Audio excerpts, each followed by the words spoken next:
Hello there. So we know that the CERB, still don't know how to say that, has been extended by another 2 payments, which means a total of 24 weeks. And they've made a small change for this the second 2 payments.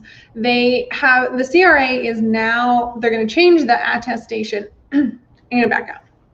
You applied for CERB initially for the first 16-week period. There's a little attestation that you had to sign, say yes to, basically saying that you qualify. So it listed some of the eligibility criteria and said yes. It makes you say, yes, I qualify. And they're now changing the attestation so it includes a little bit of wording around looking for work. So they're really encouraging people to go and look for work. Excuse me. And what that means is that if you are not actively looking for work, I'm not sure they're explicitly saying you don't qualify, but I think that there could be a clawback later. I think next year on your taxes, you might have to pay back some of the CERB that you received.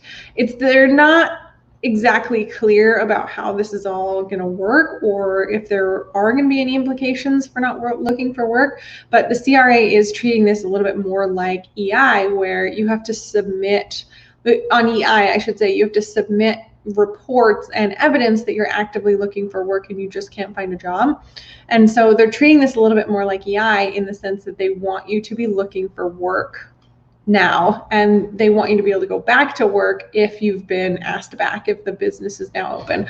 So it's a small but important change to the new CERB for CERB, so that you understand that if you're taking this and you're sitting at home and you're not working, this is not for people who are like immunocompromised or those who can't work. It's if you're choosing not to work, then the CRA is probably going to come up with a way to claw some of that back from you.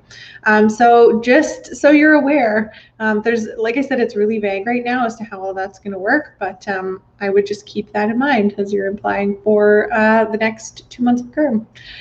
If you have any questions about any of the subsidies or the benefits or any of that, leave them for me in the comments and I will do my best to answer them.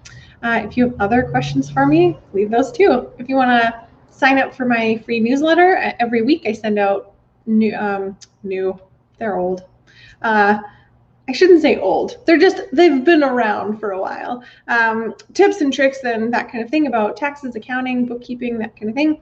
Sign up for the newsletter and I'll send them to you every week.